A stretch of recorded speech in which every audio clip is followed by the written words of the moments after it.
Let's play some pokers. Took a little time off. Wanted to wait till I wanted to play again. So here we are.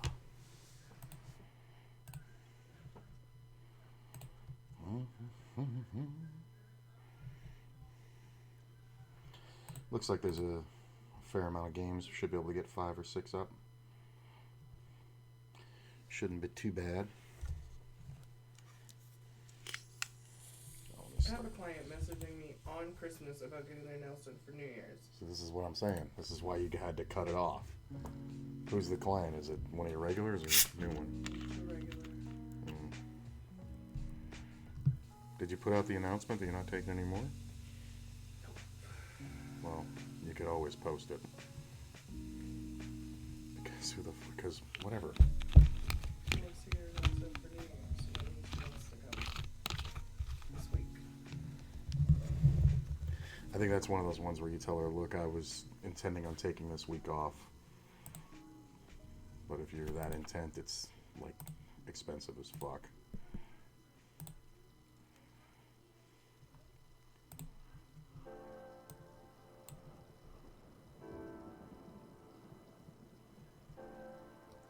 No, fuck that. I mean, you can do whatever you want, but I would just say no.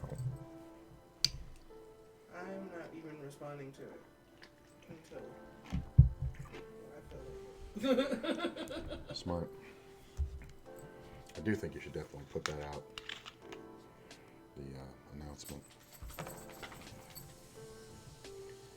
Not like you owe it to anybody, but.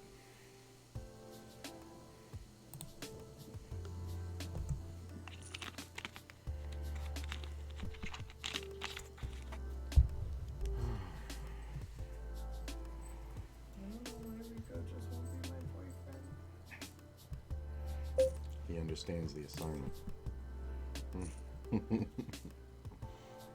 Does he? Yeah, you've made the parameters clear. Yeah. Without knowing it, yes. Right. I mean, he pretty much is. I mean, yeah.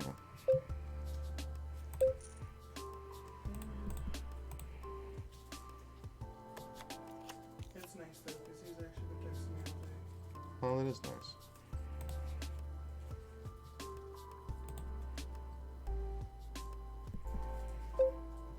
I think we can check behind here.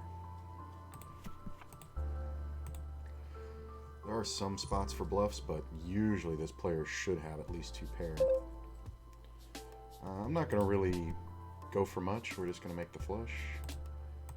I think raising here is fine. I mean, this can be a lot of things, but sometimes we get the whole pot. It's the funny part too is he went for value on that, which is kind of silly. This is kind of a interesting scenario. Yeah, I like that raising. I'm definitely gonna raise this one.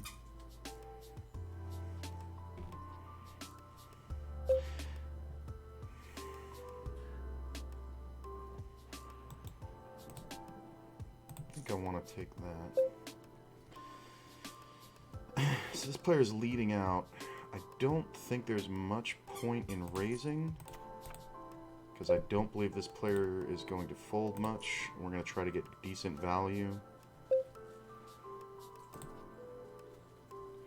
I did review a lot of hands I played that I noted and took, wrote some notes on. And while I don't think from a game theory optimal point of view, I don't think I made any mistakes. But versus a player population that I'm up against on WSOP, I do think I didn't adjust well enough to what's actually going on. So I think there's a lot more cases for letting the board come off and going for value than there are for trying to protect the hand in a scenario where you have to just be okay with taking the odds. This is interesting. So this player is still betting. To me, it seems like pot control. I really don't think it's whatever. Once the other player folds, it's fine. I don't think there's much reason to raise here. Yeah, he's just blocker betting the whole way just to get to showdown. And that board just got worse and worse for me, but I am glad that I got 2 extra streets of value.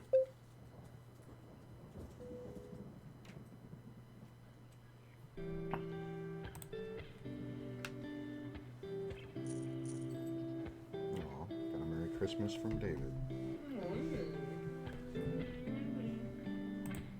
Sorry, I have functional relationships. I got Merry Christmas from Rita. I actually did get Merry Christmas from The nostril breath. Actually did get Merry Christmas from that motherfucker. Hey.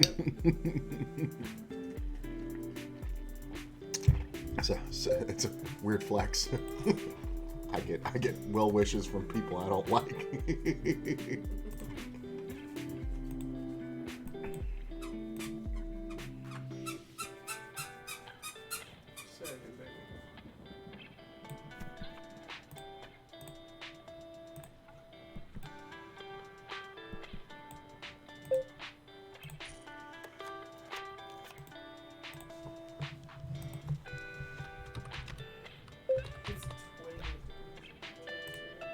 Yes. They're high on Tuesday. Mm-hmm. 21. Jesus. The low. It's not really a high. The low is 9. 9. Fuck that single digit shit.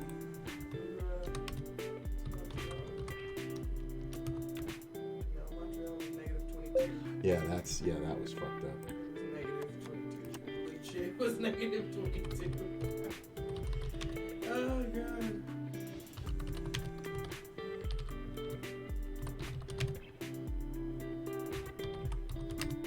I went outside and I was on Facebook on my phone. My phone shut off. I remember. It was just I remember. I was freaking out because I had no idea what was going on.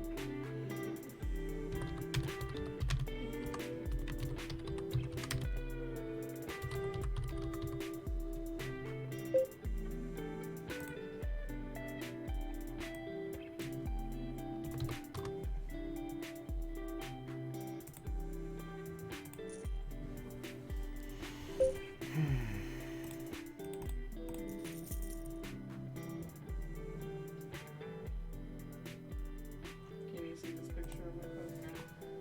Yes. It just showed up as a memory right now. What's that from? Are you serious? Look at it again. Oh, God. What's that from, honey? It's from fucking Christmas at Grandma's. No. What am I looking at? What are you This doing? is our wedding day. Is that our wedding? Oh, that's inside. I No, keep that's forgetting. outside. Oh, that's outside at night. That doesn't look like I remember it. I don't remember anything from the nighttime. I was too fucking drunk by then. Do you remember giving me a lap dance to take my garter? I don't remember any of that. You gave me a lap dance to take my garter. Dumbest traditions ever. You did it then. And it was wonderful. I thoroughly enjoyed it.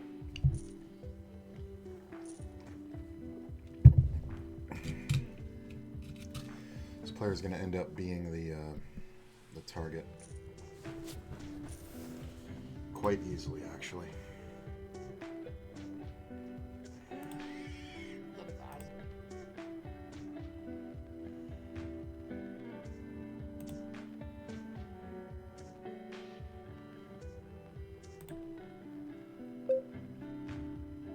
Alright. Fold that one. Yeah, I think it's very telling when this player leads out significantly. So, don't need to really see that. I think it's more of a value situation most of the time. Like we could just check those ace kings and ace queens and try to pick off river bluffs, but probably not going to get too many folds.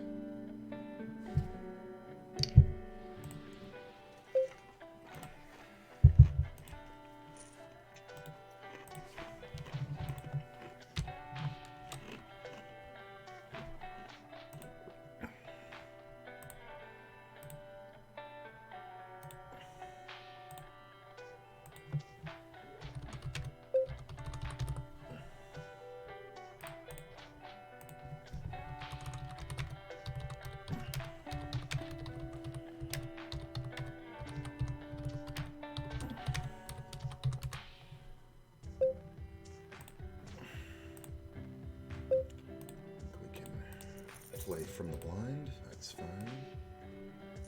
Let's get this going here. Move that over a little.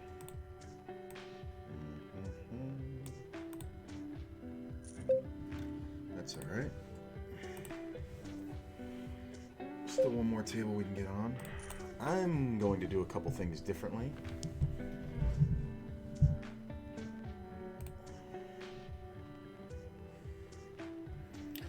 Since not having much of a limping range at all, and I'm trying to adapt certain things, I think it's important to widen my position for limps. So, see how stuff like this works out. Always expecting a button raise.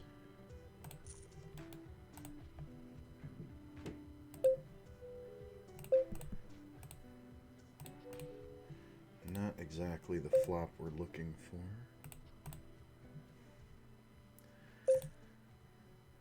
See, this is trash, but I don't have even an ace, so anytime you see bets that huge, it's more than likely just a, good hand that didn't improve, a non-pair. But it's okay, because I think doing some stuff like that for advertising purposes is important. I kind of looked at that too, and I don't think I was setting up the right message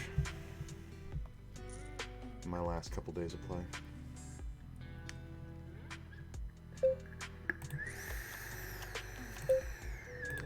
All right.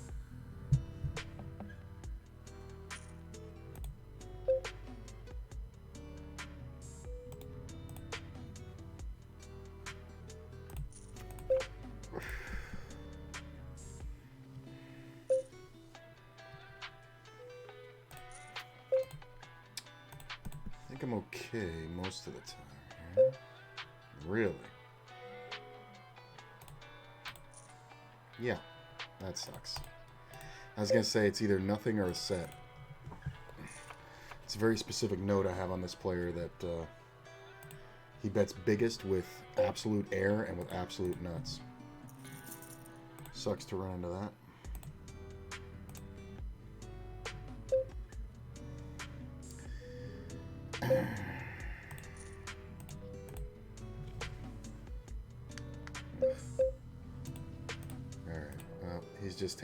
I think he's taken to the point of just betting monstrously when he hits.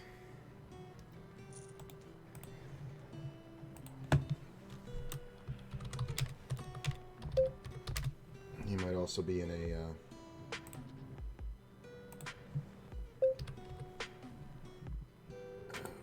tilt spire because he's going through what I was the other day.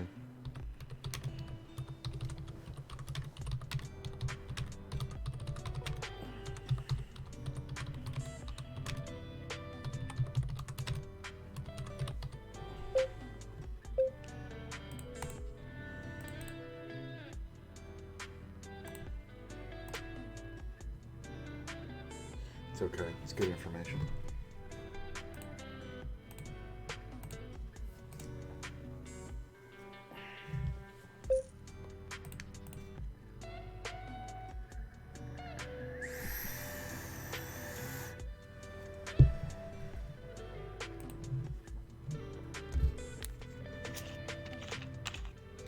Wow. No betting. Is that 3-bet pre-flop? Raised out of first and called.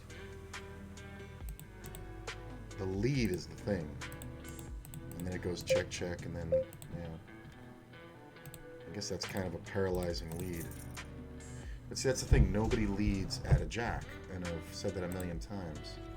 So he's letting this player draw down when he leads at a draw. And having less than a full stack, he should have easily gotten that in. 3-bet from the blind with ace-king suited. Let's gamble. Hey, free roll. Free roll. Ah.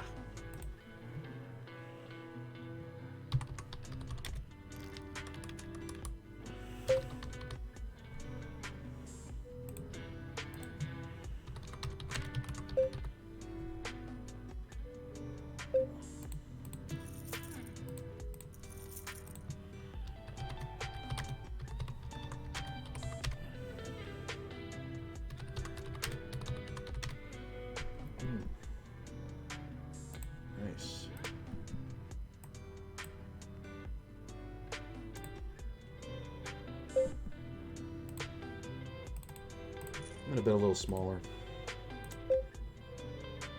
This isn't bad. A 10 on the turn is probably the worst card in the deck.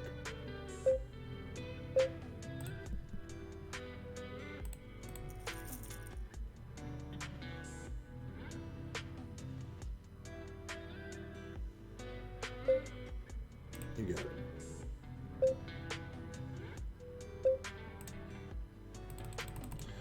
I mean, there are chances that I'm up against a set here, but I think I just have far too much going on. I think we have to continue betting reasonably, not crazy. I mean, I did check raise the flop, but this bet's kind of small.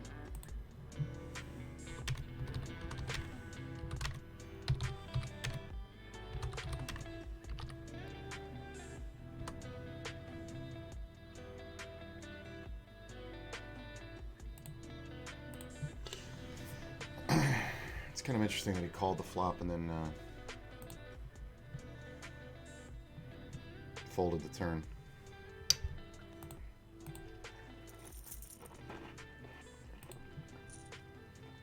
Might have made a mistake there. But then again, when I have so much, here's the problem. Because he's betting big at monsters. And on this flop, that was the thing, but there's so many players that... Yeah, maybe I should have just taken my time and checked it once the flush draw comes off. Because he's more than likely going to put the rest of the money in, so that could have been a mistake.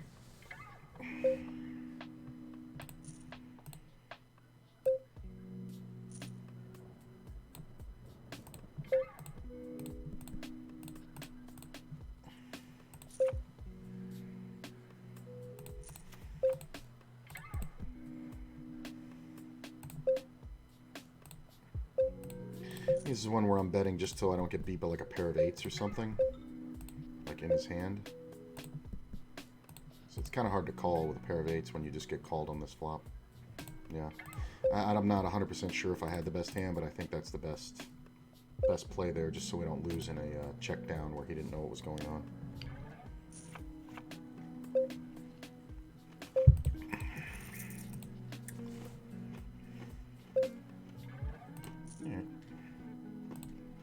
That's the other thing. I have to start limping the small blind more, because there's just the scenarios where I raise the small blind, it's just not working out well.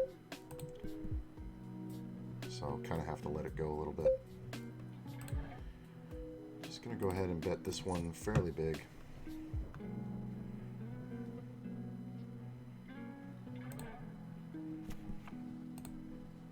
I think it's fine. I do think smashing the value might be the real way to go here, at least at this point, because I think there's been some adjustments against me in that I've been caught bluffing too many times.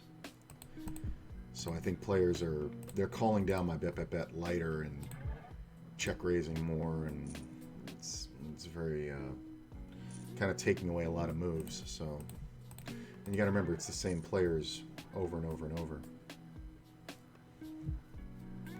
So 4-5 gets there, but honestly, I think this is okay for a call. Yeah, because getting second pair on the river, it's way too specific that somebody would have 4-5. Go ahead and bet that for value. Oh man, a bunch of players just drop right off.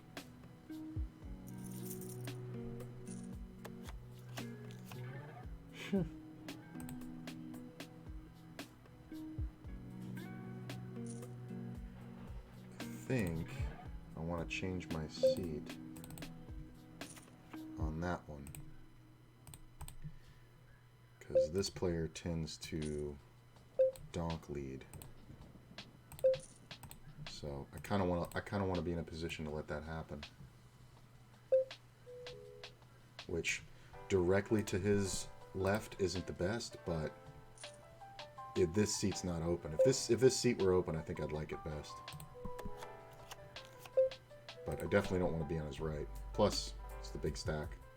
Like you see this bluffing going on here. This is just kind of interesting. I'm gonna check this one. Need to bet it exactly. He might be leaving now.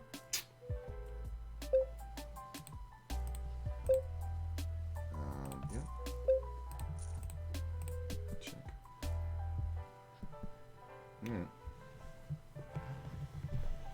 Ace Jack's fair.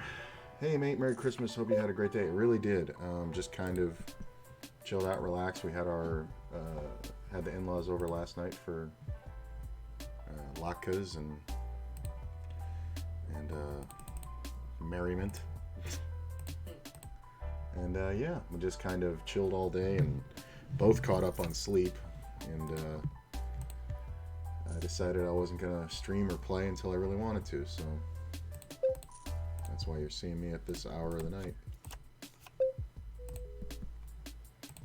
Did I win that one? No. Aces. Wow.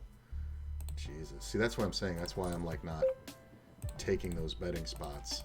Because people are just doing really weird shit. Like that's a player who's never going to fold the aces, but is absolutely terrified somebody has a 6. This board didn't really improve much. It actually kind of got fairly bad.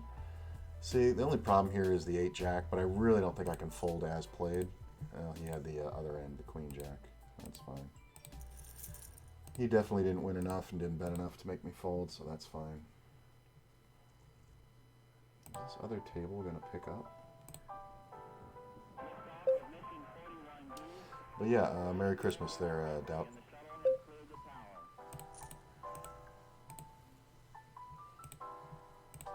What is going on here? Ah, I ended up getting posted. That's what I was wondering why that was yellow, is because it had me sitting out waiting for the blind. That's fine though. So the just call here kind of sucks.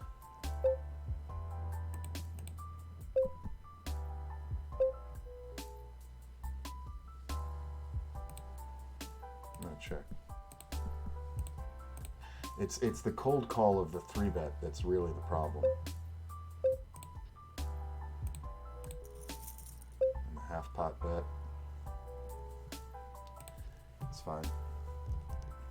I mean, it can be hands as weak as 10-jack, but just I don't know. You know, this player's betting into 2 players, so it's fine to just give up. I think on some of them. And the queen is, see, that lead is annoying. So I'm just gonna call it. I would normally raise it, but I think calling is fine. I wish I had raised now because of the ace. The only real problem is 8-6. It's a half pot bet. I think I can raise.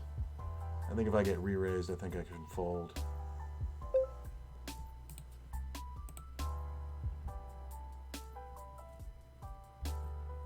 There are some 2-pair. Yeah, that's the problem. There you go. You got it, bro. He had 8-6. He was donking to draw, and I was supposed to raise the flop. But see there, I didn't raise the flop because of the slight adjustments I made. So he was in the blind. He's not raising any other 2 pairs that I can beat. Like once we go bet flop, and I just call it, and then the ace hits the turn, and then he checks. Checking back was a mistake, but I was trying to induce this bluff, and then raising it, he absolutely cannot re-raise me without a better 2 pairs, so we just let this one go. Maybe I could have protected my hand on the turn, but that just gets a fold, so it doesn't make any money.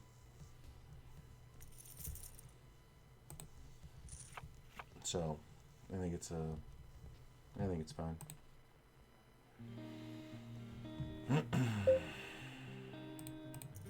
Getting my ace-kings in early position is not helpful. Oh, what's going on with this? Man, this thing always screws up. Yeah. Don't need to be on that table if the target player is gonna leave. I'm just gonna check. It sucks to have to check all these, but what can you do? three-way pot.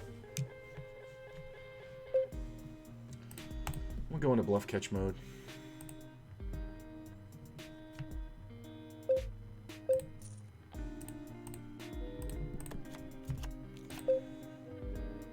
But it's like I'd only put myself in bad positions by c-betting there, so to get somebody off the chop, I'd have to really go apeshit and really convince them that... And here's the thing, I would go apeshit with like pocket aces, and get totally paid off, just knowing that nobody has a 10. But these players don't think that way. So, yeah, I think this table's done.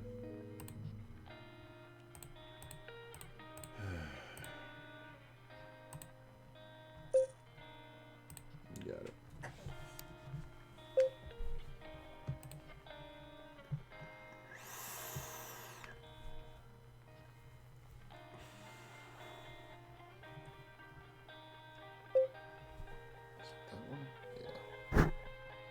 Camera.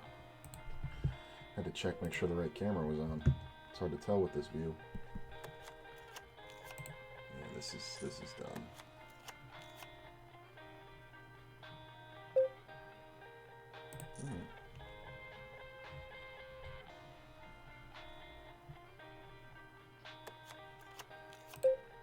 Got shot.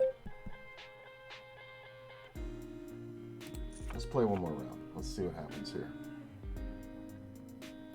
Just went to see my brother and his kids, then had dinner at my parents'. Nice. It's always good.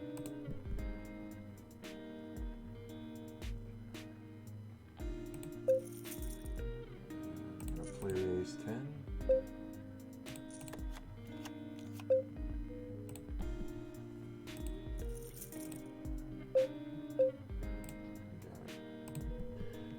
I could have set something up on the turn here, but in all honesty, it's not what I'm looking to do.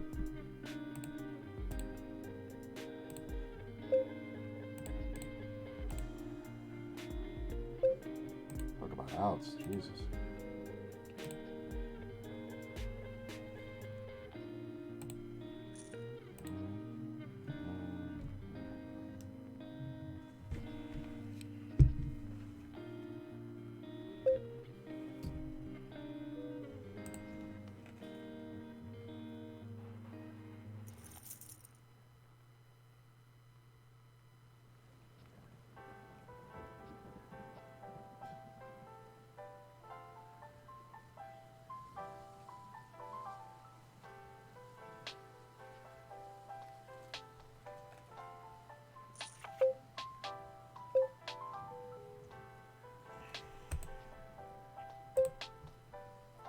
You like to bet full with the ace-5? Yeah, it only kind of makes sense, right?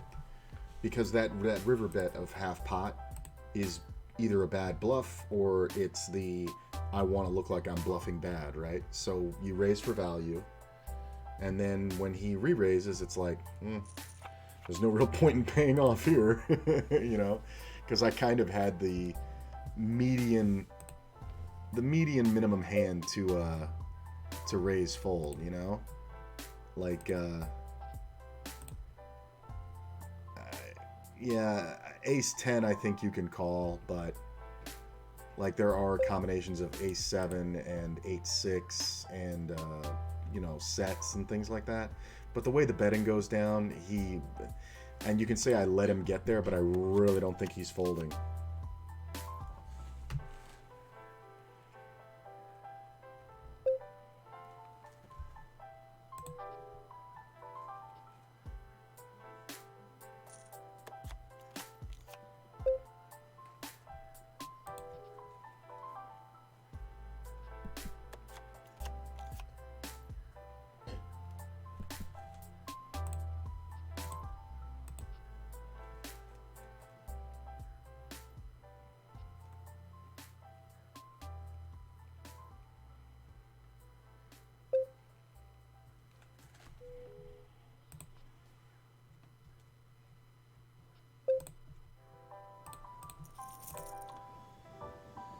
I mean, I don't really love this staying on this short-handed table, but in all honesty, it'll fill back up, I really feel like.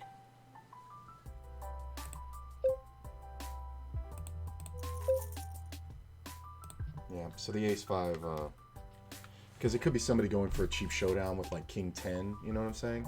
But they're never going to, yeah. I'm just going to bet half pot and go with the he's never betting an ace here theory. And see, folding those other ones kind of... See, and here's the other thing. With the hearts and all like that, it's like... I think we just keep betting. And we're going to try to make it look a little bit more sus. I have a ton of outs if he's got a flush that isn't specifically the king high. So he goes for this raise now. And because of recent history, I think this is one where I have to play the hand like jokers. But I'm not folding here if he jams. And I think I'm jamming if he checks. Should I jam if he checks? Yeah, because I think he's going to call off with lesser hearts. Yeah, see that raise fold on the river, it set that up. I don't think I was in any danger at all. I really don't.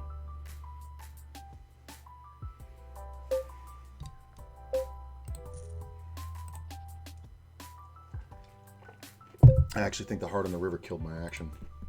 Because I wasn't folding if he jams the river. If he made a flush in 3 cards, you know, on a paired board and decide to draw to it, that's fine. But I think most of the time we're just going to see a weaker ace. If anything. You know, it could even be, you know, like some, you know, weird bottom pair kind of thing. Like with blockers. All right. But I think raising that river bet and then folding kind of spurred this on. I'm just going to check, man. 3 pair here. This is just not... I'm going to go ahead and bet. I'm going to check again. We're in bluff catch mode.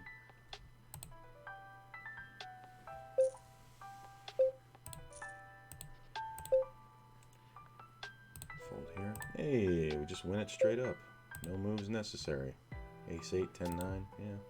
And no real reason to bet at any point. Pick up a gut shot.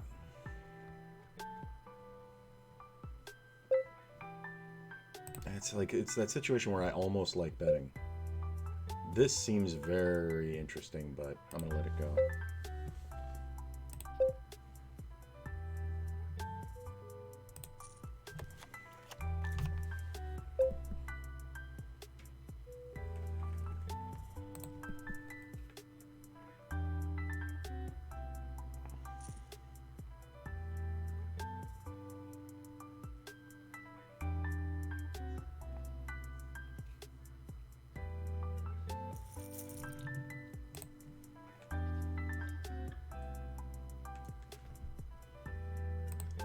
Have I started the cash game course yet? I actually went through it.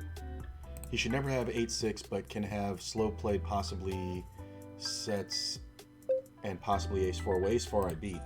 But no, he can have 8-6. He was in the blind. He was in the blind leading out on that open-ended board. So you're saying almost never, but it's honestly very plausible. It really doesn't matter. Ace-4 doesn't re-raise there.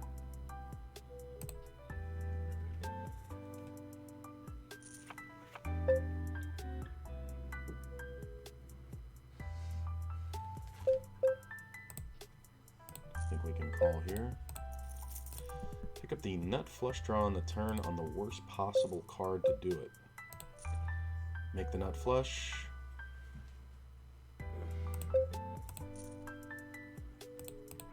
It's just one where I don't think he's ever going to bet.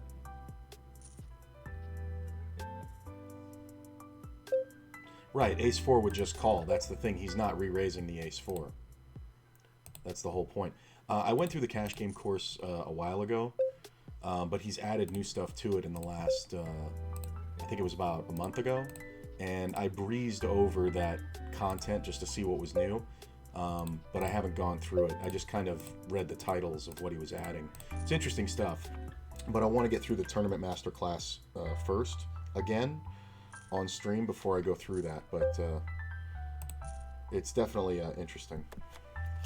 And it's not too fundamentally different.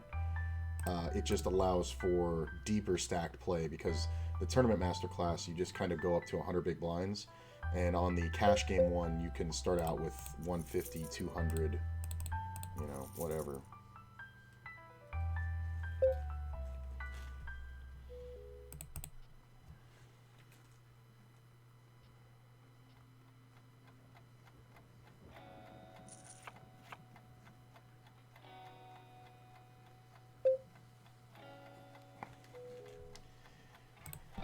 So this is a limp.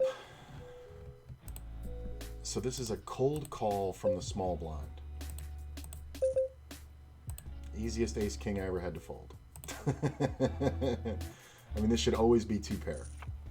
King queen, wow, and he just went absolutely banana crackers with it. That's amazing. I like the ace queen call, obviously. You're just never supposed to fold there. Player sat for like 3 hands. That's hilarious. I actually have to know, how long was he sitting? Yeah, he went kind of ape shit.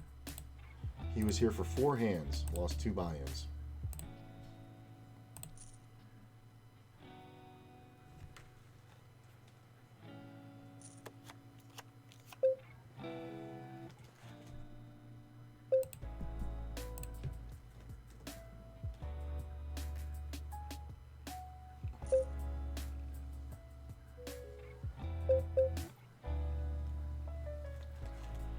I think we can bet this one.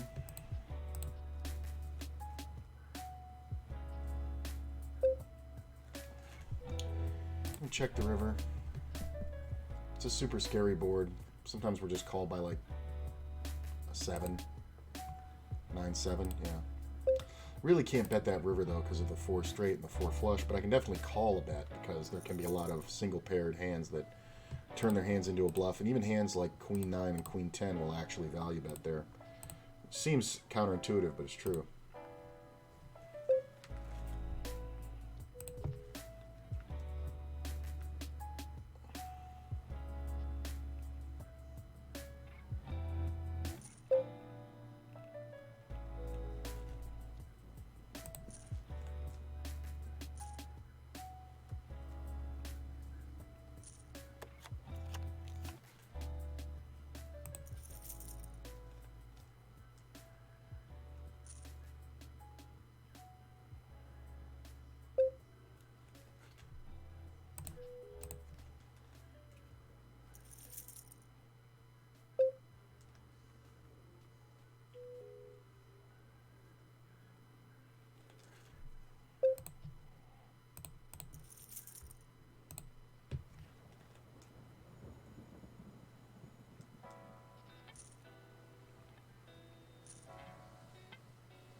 No, he was in the blind, yeah. No, if he was in early position, you're right. If he's in early position, I actually don't fold.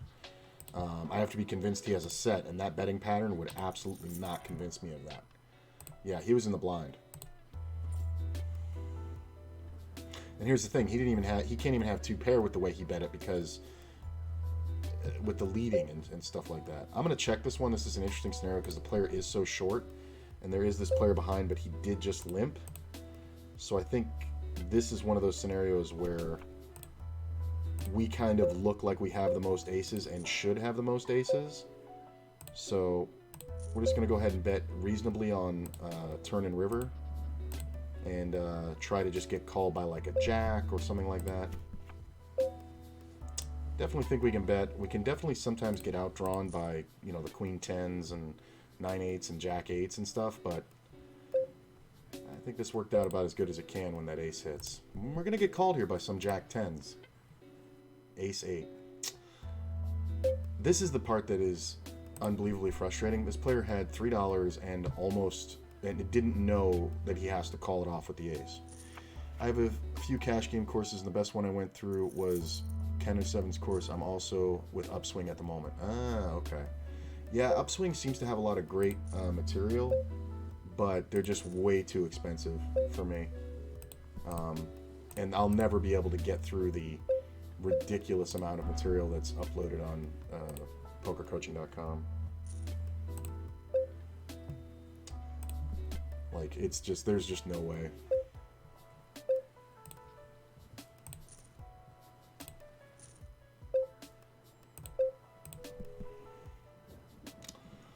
think we have enough here.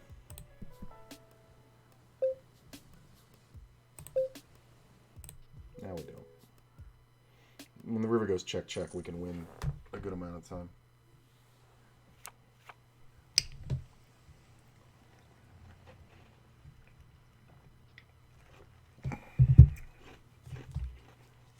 That's a funny way to say it, Doubt. Do you make cash game courses? Because the way you said that, it sounds like you make cash game courses and you're working with Upswing.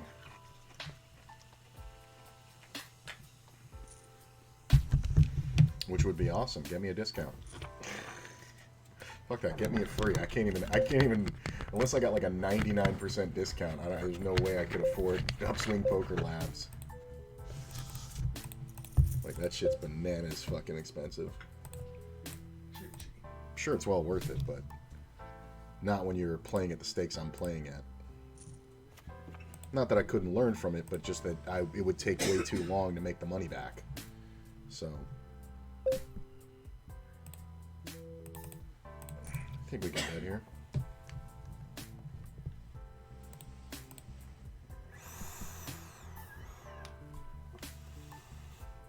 It's funny too, because the player almost folded with a $1.80 behind. Like, to win $9, he almost folded. Like, it wasn't a nit roll. I think he was really honestly agonizing over it. And I think it was that check on the flop that did it. I think if I just go bet, bet, bet, I think he snaps it. Does he get right in your face? Yes. I love that when I wake up and it's like, what's that small amount of breath I feel on my lips? And he's right in front of your face. Just like, hey, what's going on? I opened my eyes and he was just staring at me. He's looking into your soul with his cross eyes. Scared as shit. So you said you're going out tomorrow? That's the plan. Is that like a daytime thing, a nighttime thing? I'll probably go around 8.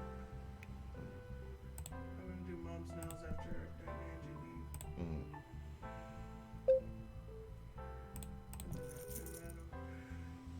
And then after that, if he responds. You know, my luck lately. 10 high, good. Hmm? Oh, I was talking over here. 10 high. My luck lately.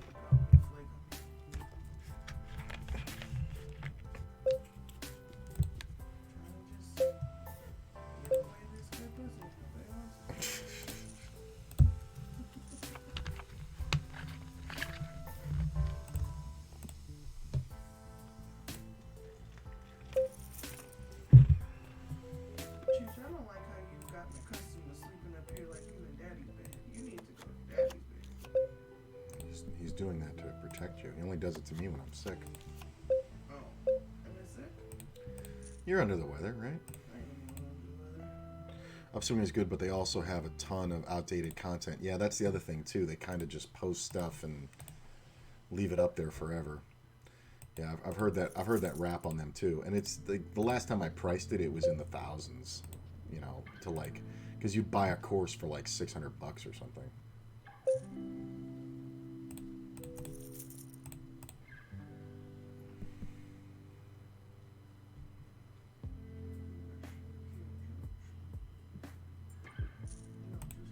Yeah, this donk lead shit.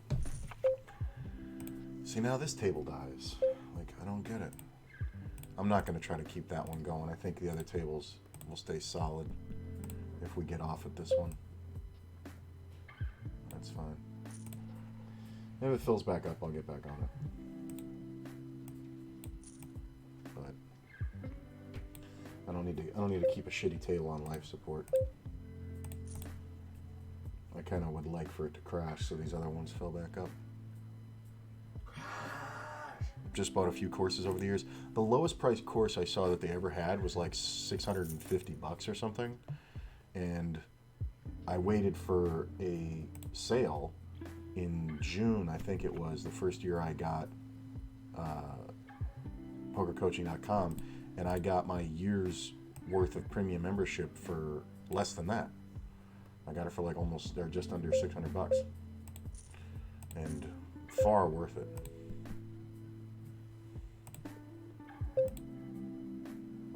We're obviously raising this. And we're obviously betting here. And we're just going to go ahead and bet here. And we're going to go ahead and bet here. If this player has a full house, it's kind of gross. But he shouldn't. What were you asking? You trying to go out? I was thinking maybe I'd have David over tomorrow. But this is dumb. Look at this. How dumb is this with a 5?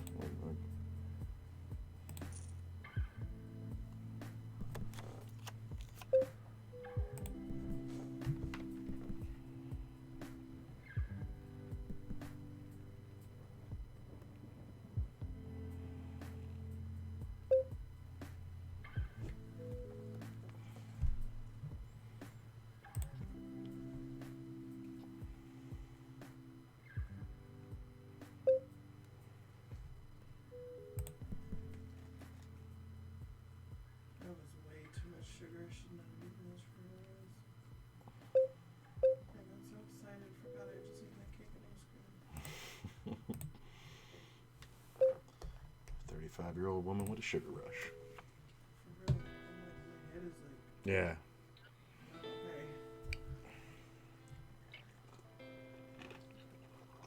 And oddly enough, I feel like the water is intensifying it, maybe because it's cold. You're giving yourself brain freeze or I something? think so. I mean, 2 days, still cold.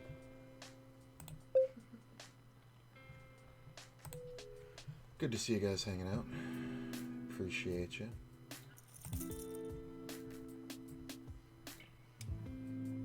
How's the music? Not too loud?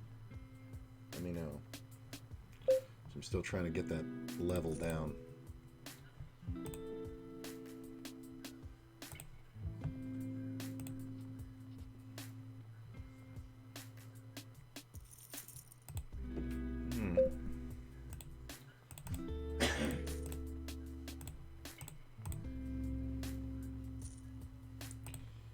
This is the issue person. Okay. These min raises are always so ridiculous.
Oh yeah, the pokercoaching.com, it's well worth the price. And it's interesting too, because whatever price you get it at, like, because it does go up little bits, you know, throughout the year, but then they have sales. If you lock it in at a sale price, you can renew at that price for the life of your membership. So mine actually, the membership had expired and I didn't realize it. I didn't have it on the auto renew, and I sent them an email asking them if I could get the price I originally got it for, and they said sure, no problem, and they just sent me the link and I just paid it right away. And I've actually had sent email questions and had them answered by Jonathan Little himself. No, I've had that too. He has a lot of people working for him, but I got one that said, "Hi, this is Jonathan Little." And it was a comment on a video that he made, and I was asking about the using stuff from the site.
It's a fairly good flop.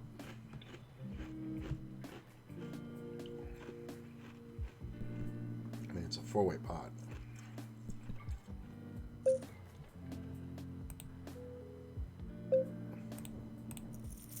I'm actually going to go for the big raise. This player min bet with jacks on a ace high board on flop, turn, and river, and I raised him on the flop and turn, missed the river bet, but he just had jacks, and the board was like ace, queen, deuce.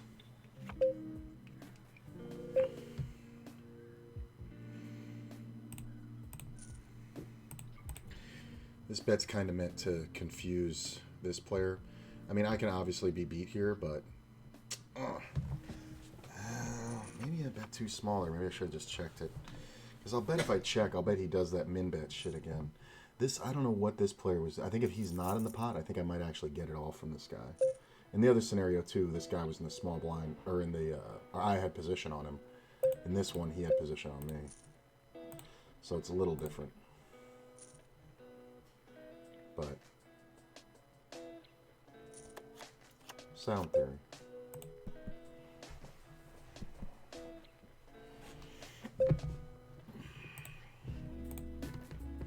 And it's funny because if it checks to him, he's going to do it again.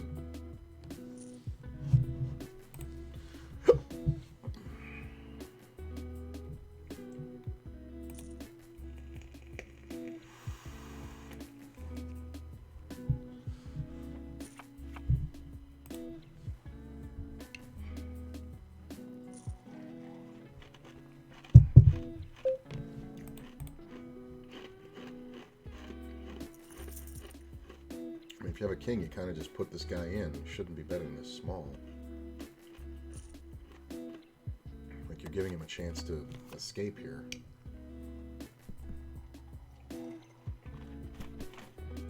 I guess if you have a full house, you can do that. But then if you have a full house, you're betting too big.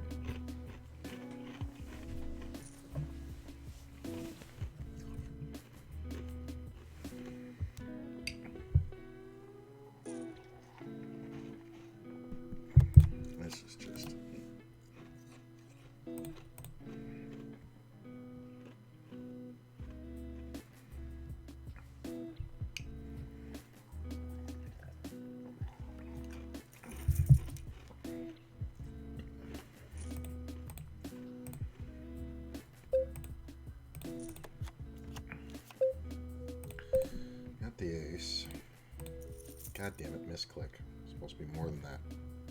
I'm gonna go ahead and lead the turn.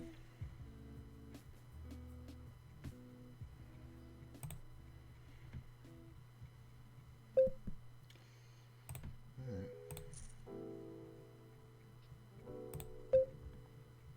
Hey, free flop. Second pair. Not bad.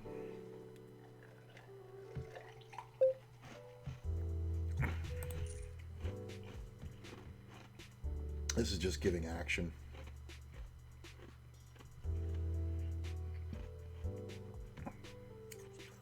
Plus, one of my favorite players right here.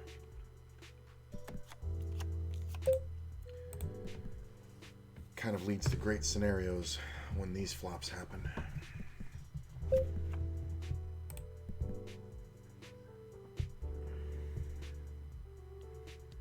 Big bet.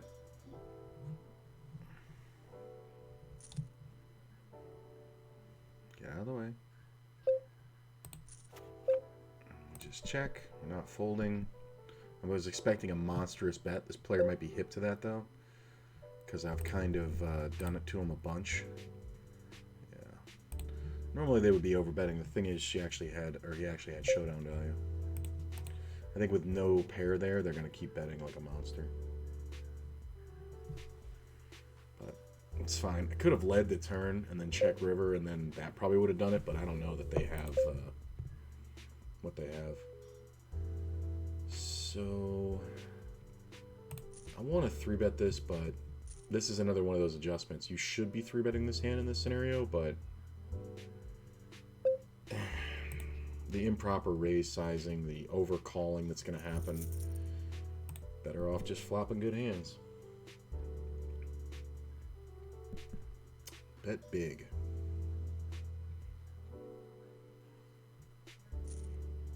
Alright, that's big enough.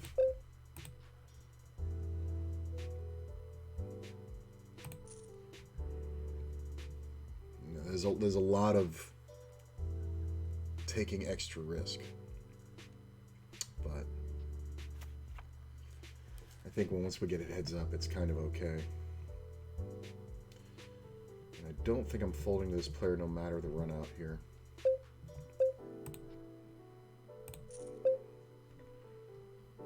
Just gonna take my time. So there'll be 260, so there'll be 350, 450, yeah. So pretty easy for them to get the money in.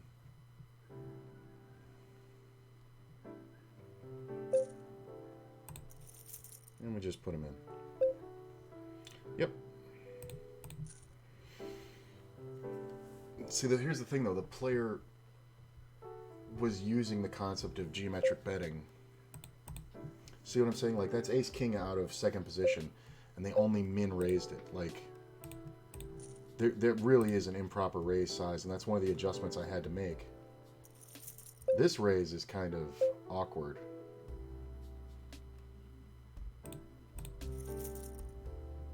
This player might have definitely spiked a set of jacks on me on the river.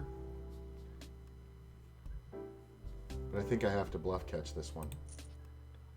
Oh, they spike. Huh. Well, sorry if I don't see two pair coming out of first. Somebody had their favorite hand. I'm going to go ahead and bet, even though this player usually does the min bet thing. I'm going to bet larger.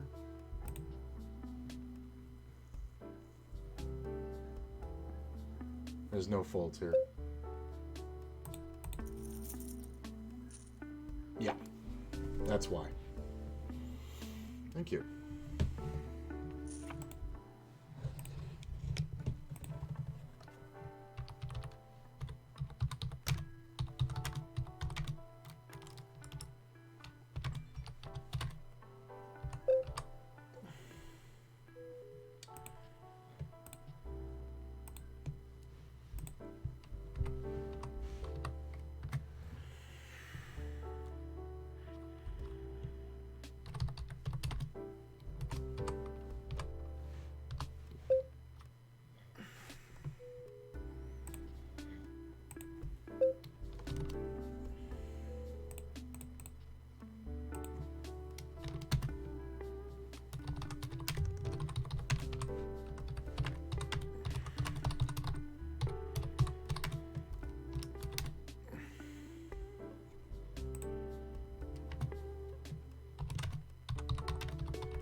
pretty good flop.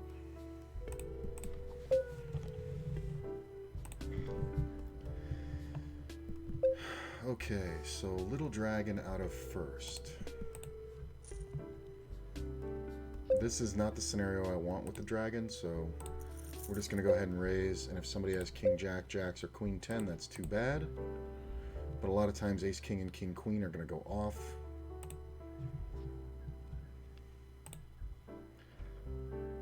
Plus there's a ton of draws, so we could look like we have a draw. So, yeah. It's better to just take it down. This board's too draw heavy.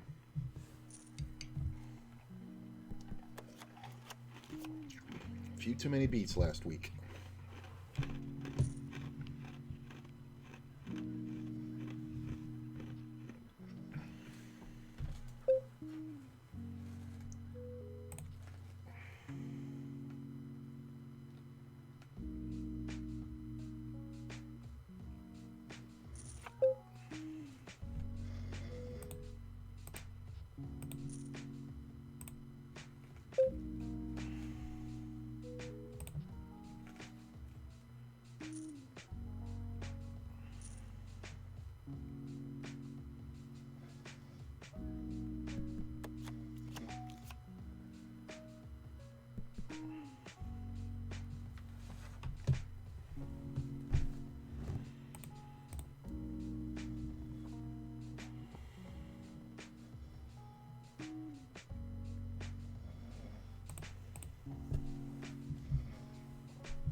Yeah, doubt. This dot thing, anytime you put a .com in, it's going to automatically fuzz it out. So I just realized I didn't mention that. So if you're putting in like pokercoaching.com, just use an abbreviation or space the shit out, because I kind of was able to fill in the blank there, but I get a lot of people who tell me stuff and I'm like, what site are you talking about? It just popped into my head that the other day somebody was trying to explain it to me and I was just like, what? So, yeah, this is why I want to play this player. Sometimes we lose this bet when they just jam, but I think we get to flop often enough.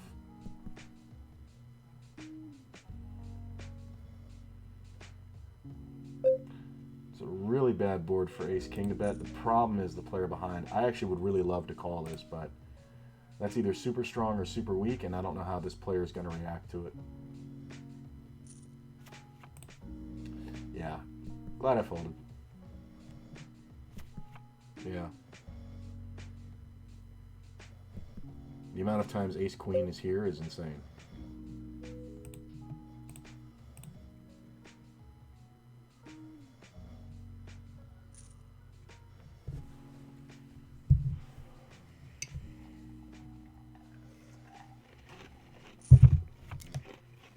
Just on the way it worked out.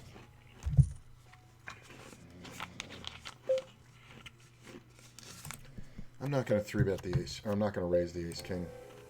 This is another thing, out of position. Have to take a lot of really passive lines, I've noticed on this site. Because this is a limp pot, and what am I realistically up against? And I think we can absolutely call all the way down. And go check, check. I mean, this player's limping 10-10. Like, so do I really think I'm getting any bluffs through ever in this scenario? And then he just bet flop and turn and then didn't bet river, when the most reasonable thing I have is a draw, right? With a heart draw, you would check flop, you know, check river. But once the instant and over card comes out, does that mean I think I could have led this river and won? No. Even if it was a diamond, I don't think if I lead the river, I don't think he folds.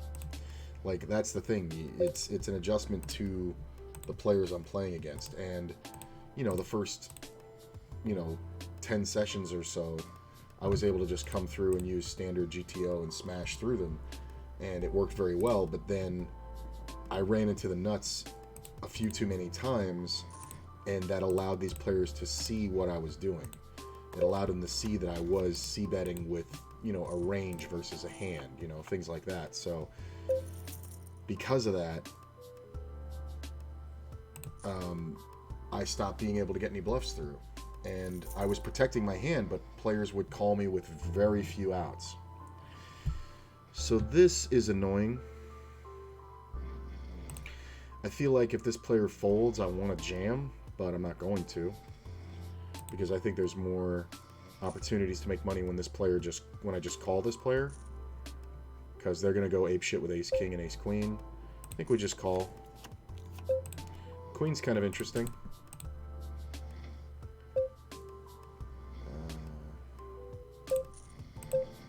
King is the worst card in the fucking deck.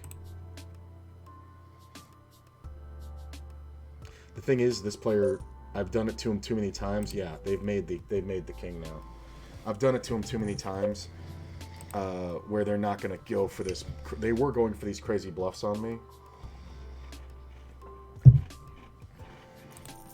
So, if you had to put a gun to my head, I would say that's either the ace queen or ace king with the ace of diamonds, or just a set. I mean, I guess aces with the ace of diamonds exist too, but I hate giving people credit for aces when they 3-bet.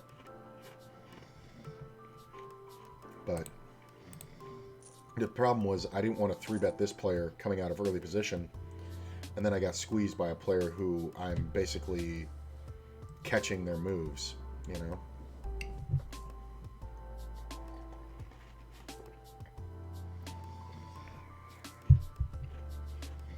You know, I'm not, it's not a player I'm out playing.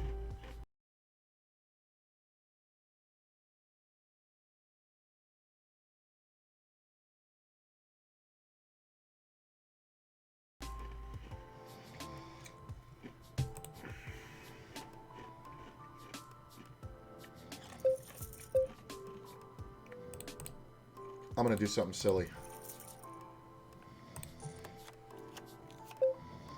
I got the short stack in. It's kind of what I want.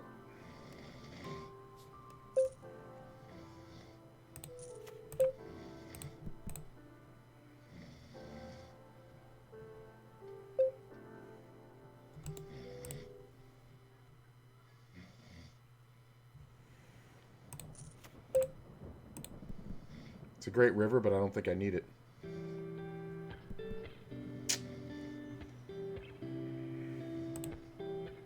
Yeah, he didn't go for it. This is why you jam the ace king, by the way. Hold. Nice. No, he made the straight. It's annoying.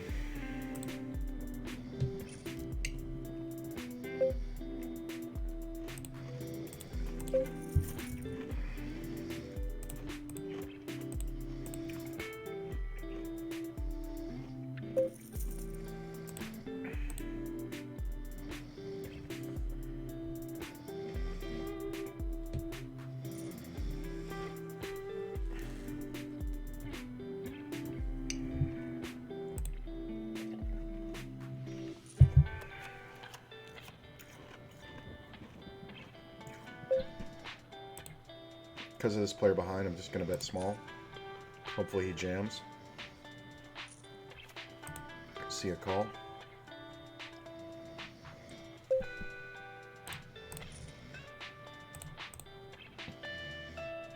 That's actually the best card in the deck.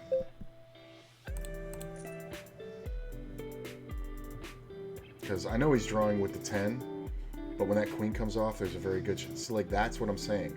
This player drew for a full pot bet at a one-liner straight draw, where I could be totally free-rolling him with king 10.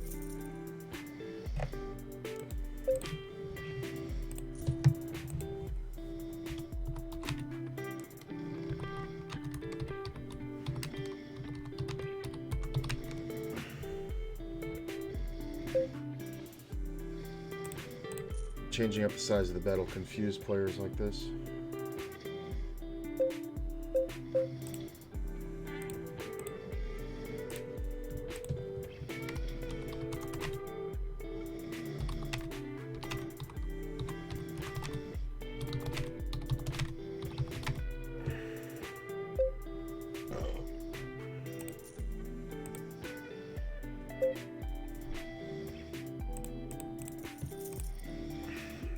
Player again doing his limp thing with the queen rag.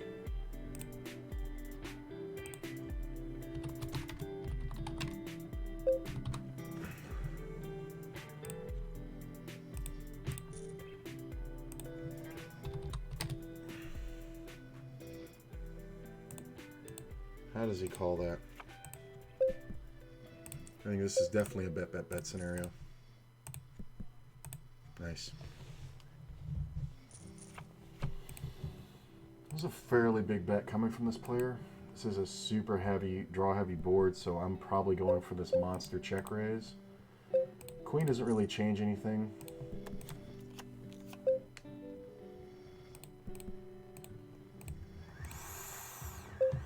I don't like the pause before the call.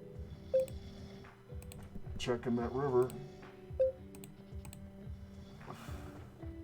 This is the problem right here. If this player bets, I'm not really worried about it.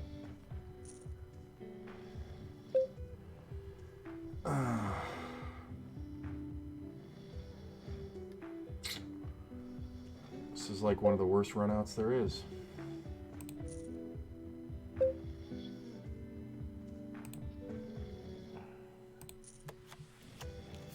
It was the check on the flop. Yeah, he limped it, called the raise. I mean, Jack 10 is the initial thought, but the flush is out there and he's betting big into that. I could have blocker bet the river, but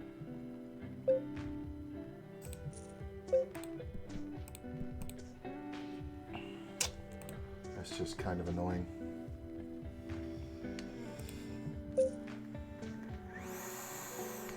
I don't know if I'm up against another flush draw here.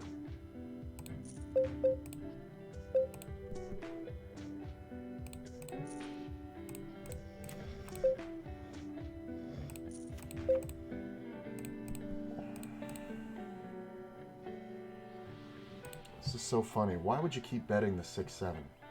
Right? You had 6-7, right? 4-4. Why are you betting that pair? Ace King and Ace Jack. Funny. That's so funny. Great calls by the Ace King. But then again, he's not protecting his hand, and that's the thing I've learned is people aren't protecting their hand. They're waiting to see a safe river and then going for it. So this probably should just be mine. There's more draws than hands here. I think unless somebody has like King Queen, I don't think we see a hand that beats us. King 3, very funny.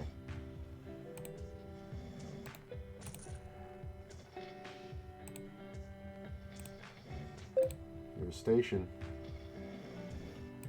I think we want to try to narrow the field here when we can, get position. Player limp calls and then leads for the full pot. Nice pair. So, believe it or not, it's like jacks. Like these players, that's what I realized by reviewing. And I was reviewing all the hands that I got showdowns on. These players are revealing the information about their hands by betting. And I know that sounds very elementary, but they're literally telling you when they improve their hand. It's hilarious. So, just takes patience. I'm not trying to play a war of showdowns, but I believe if I get more out of my opponents than they get out of me when I make good hands, you know, when we both make the same hands, but I pay them less than they pay me, that's kind of the attitude we're looking at. It is very frustrating.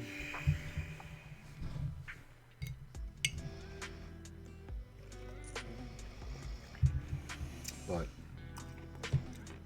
it is what it is.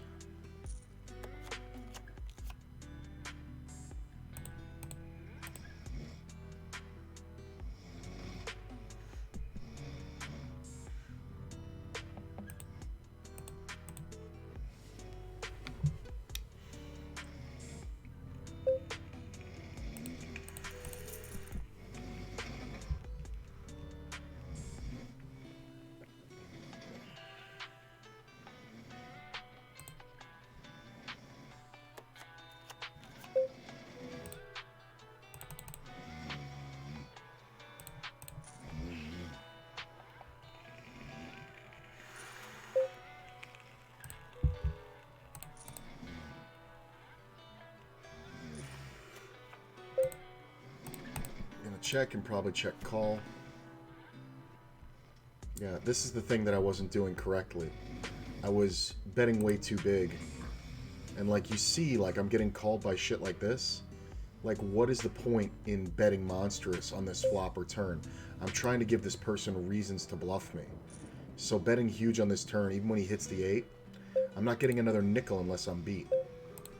Anybody want to play with ace-king?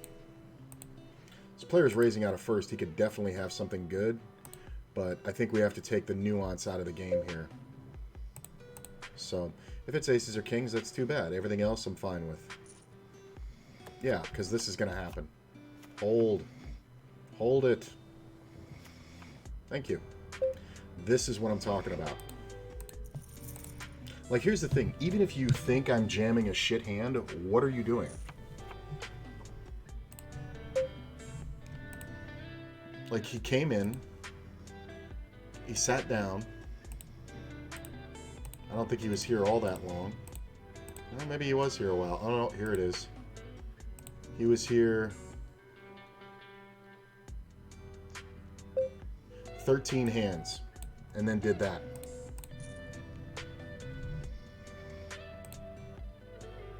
Why would you jam the ace-king suited? That's a waste. No, it's not. I'm getting raised here. King on the turn is kind of interesting.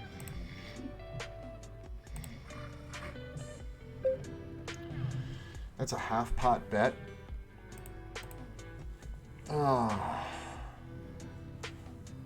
What are the hands I can beat?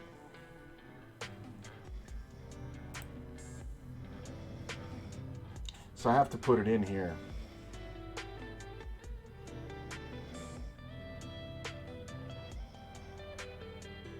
I got raised right on this flop.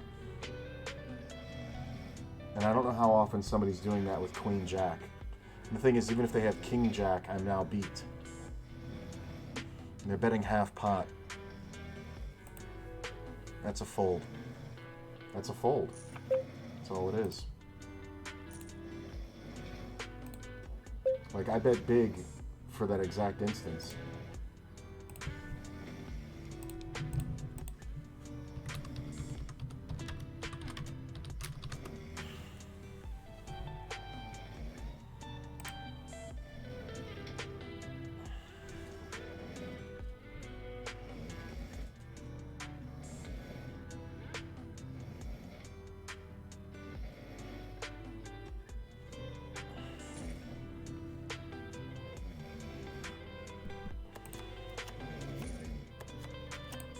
I mean, I don't know what this player is going for, but when I raise pre-flop and then bet that big on the flop,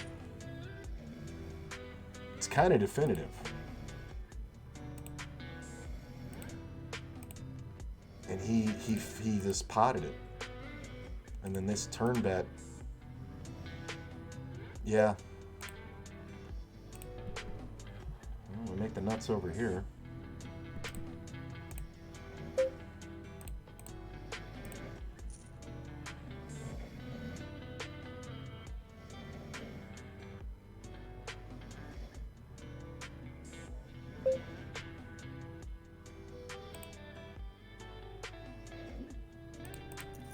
I'm going to do the thing again. Look at this. I got the auto call. I jammed it and got the auto call.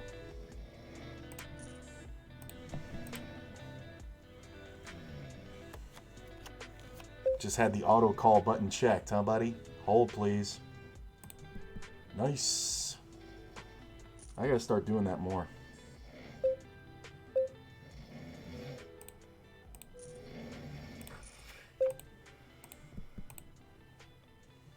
Don't use the auto call button, kids. It's a good lesson.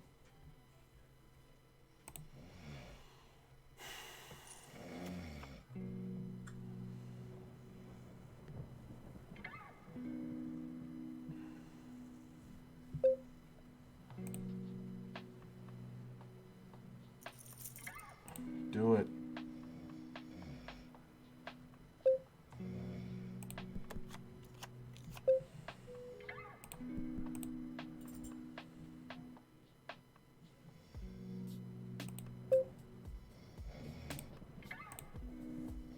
Do it.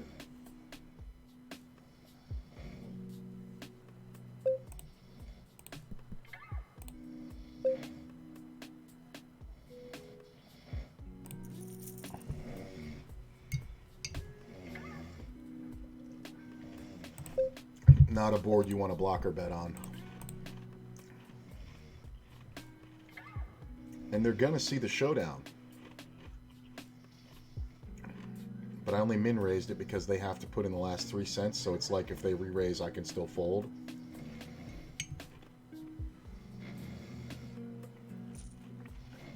Nice call, bro. Drawing to a loser.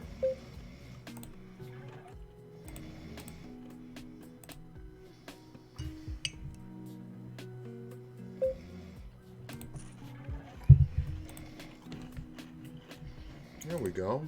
Make some nice hands. Some really good folds, I think.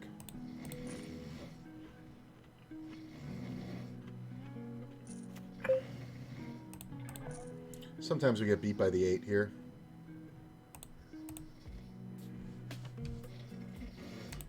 I don't know what they're calling for. Like, I have no idea. I probably should have checked the river and let him bluff, because I'm not folding trips there when he can only have an 8 to beat me, but I don't know what that's all about.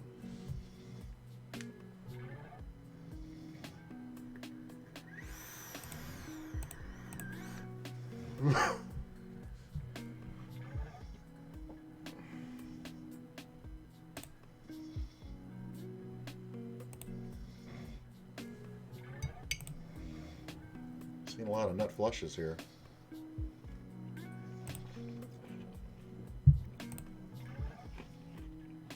I think that could have been played better. Like, it's a limped pot. I think a check raise there would be better.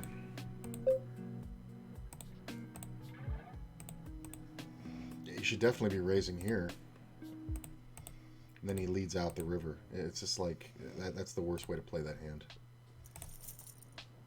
It's the absolute worst way to play that hand. I don't like it at all. I think they left a ton of value on the table. Raising with the draw and then checking after the draw comes in isn't the way either. But it makes more money than that.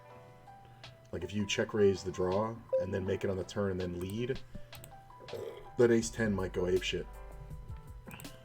And then when the heart comes, or when the diamond comes off in the river, and kind of counterfeits your hand, but you still have the nuts, I think checking there, you might actually see a big value bet from the 10 high flush. Not always, but sometimes. There's a lot of potential there. You got it. With deuces full. Glad I missed. The other guy had king 10 suited, hit the 10 on the river. Maybe that's the move, is just to take aces, kings, ace, king out of the equation and just jam all in with them. I used to do that back in the day, and it seemed to work out pretty well, and I would never be in these sticky situations. I have 7-7 and get 3-bet to 77. You kind of deserve to lose, because that is a dumb little 3-bet. See what he does here.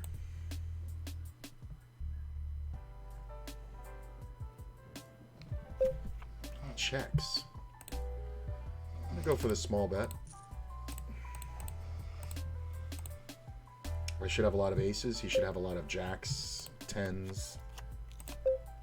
Probably gonna have to bet twice, but unless he has queens and just flopped a monster on me. The jack's not great, but I think we go for it here. It's just very hard to call with, you know, 10s. Kings is kind of meh on the line. Here's jacks. This is hilarious. That is a 2-outer that hit me. That's exactly a 2. Either that or he flopped the queens. Because I honestly don't think that min raise comes off with aces. I really feel like it was jacks.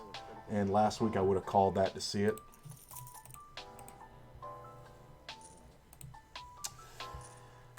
Nobody's thinking ahead like you're not going to bet ace-king twice and then be able to call a bet on the river. These players aren't thinking that way. So, anytime they're raising on the river, especially small, it's just bad.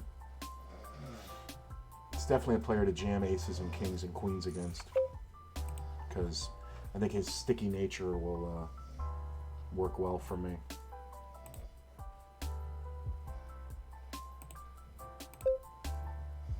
Yeah, I feel pretty settled in. I feel pretty good.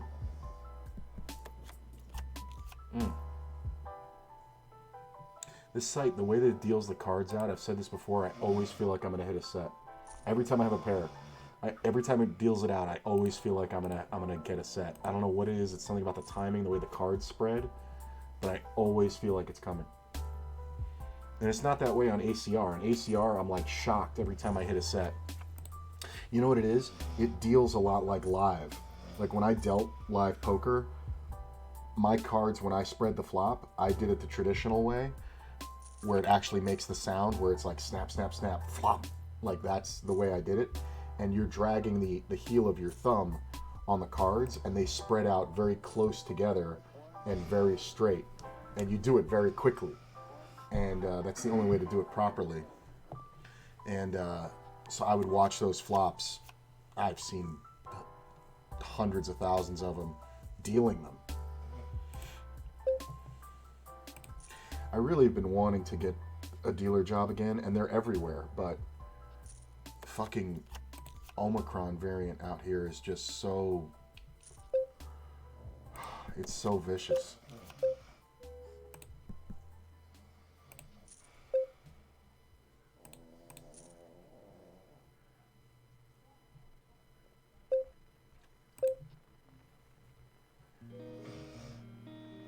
I mean, I have the jack high. I'm gonna call and see if they bet the river, and if they bet the river enough, I'm just gonna call it.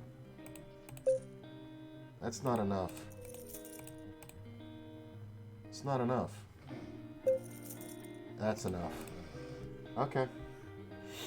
I'm getting, you know, in situations where I feel like I wouldn't have folded last year or last week. So, I mean, I could have just taken the showdown, but I didn't want to raise the turn because of draw potential. So, like, when somebody has just the ace of spades in their hand, they're going to bomb if they go for that raise and then I re-raise, they're going to bomb before the last card comes off. So, I am getting raised on the river a lot, which always makes you think maybe they're exploiting me because they've seen me fold to a river raise many times. But that's just your brain creating something that's not there. I truly believe. Like, even if these players... I have seen players who I have personally told, look, raise the river versus this guy. He can't call unless he has the absolute nuts. And when you have one of these cards in your hand, he can't have the nuts. If you're in that scenario, raise this player every time. And then it kept coming up where they just couldn't do it.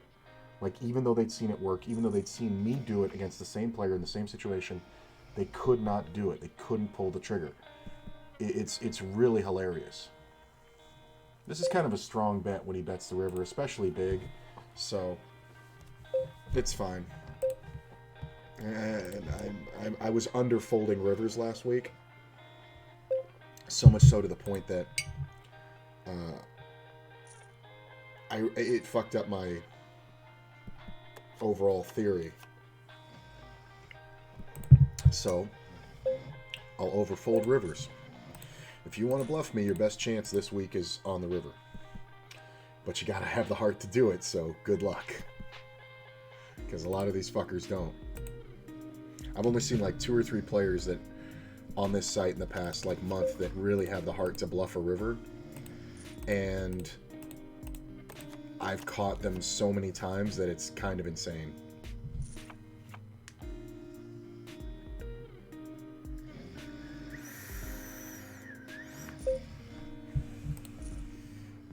Plus, the real thing of it is everybody's range on this site is so wide because they play so many flops from so many different positions. You're really not narrowing anybody's range by raising. So when they limp or they raise and they call a re-raise, there's really no way to narrow it down because of the high VPIP of the site. It's kind of like playing a 1-2 game live at like Excalibur or, you know, Bally's or someplace like that. Like, it's just not... You can't start with, okay, his range should look like this. Because these players don't understand position, they don't understand hand values, they don't understand range, they don't understand intent. What they understand is they have these two cards in their hand. And essentially, in that instance, you're playing against the deck. So, while I was having some great success, you know, fighting against that, I definitely think these players just stopped wanting to fold to me. That should get me a clean turn, like a good check on the turn. Yeah, because when he bets, he usually never has an ace, right? Because why would you bet an ace here? I mean, if you had the ace-king with the king of hearts, yeah, but you really shouldn't be betting an ace there all that much out of position. I probably could have gotten called on a value bet there, but I think it's better just to call, just for future. Hey, lots of people. Thanks, guys. I appreciate it. We're gonna check, obviously. King on the turn isn't bad. This player checking auto behind is really okay, but when he bets now, yeah. Huh.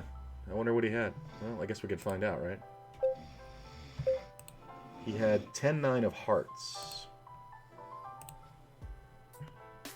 So this is annoying, but the player is so short that there is no bluff room. That's why I didn't c-bet it. If he wants to bluff me there, that's fine, but he only has so few chips that we need to let those go. Like, if the player had a full stack, then I could c-bet there and do something else. These small re-raises pre-flop are also kind of pointless. This player's been sitting for 6 minutes. He's trying to pull off a squeeze. Of course, he gets the ultimate flop for it. Automatically bets half pot. It's usually bullshit, but I don't have the catch. The catch is over here. I'm just going to keep doing this. I'm not interested in playing out of position. If I get a premium out of position, I'm going. Yeah, that's the thing. This is the catch. Like, this small raise pre-flop is just dumb. Like, and he just let this happen and then checks the river, and then, of course, it runs out of straight, so... And on the river, he even tries to, like, go bet, but it's just the worst thing ever. Like, you got bailed out, man. You were duffing into a really bad situation where you only had 2 outs. Right? He had 2 outs, right? Yeah, because he can't hit the king of clubs. Like, and this is totally reasonable what the other player did.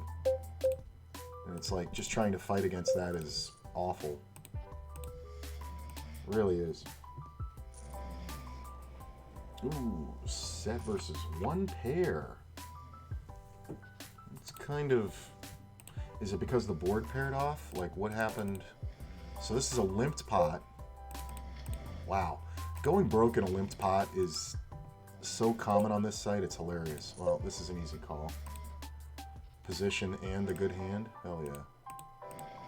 This player leads at it for 2x pot. Look at that. It's genius. I think this is the smartest move.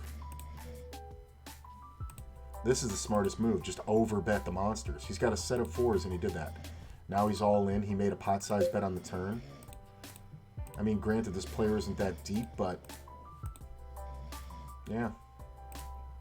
That's a nice play. I might start doing that. I mean, I know it's a singular example, and the player was very short, and typically that would be wrong. But I don't think it is. I think situationally, I think it's good. It's good on the site. I definitely need to pee. I didn't have any caffeine all day, and then I drank 2 sodas back to back. So I'm kind of hyped up and feeling good. I kind of hope these games go for a while.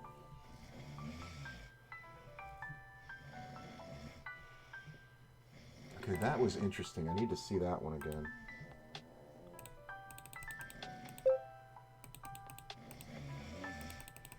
Okay, interesting. 3 streets of value. Interesting.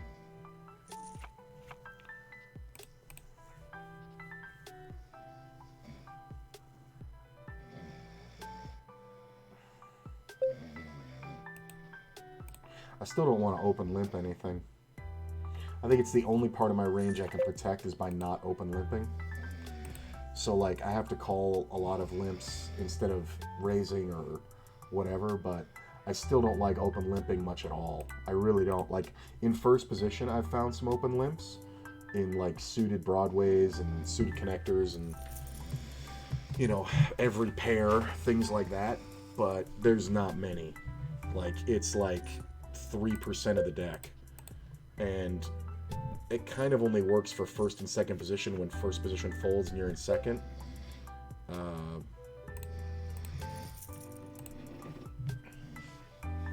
Like raises are just not responded to correctly.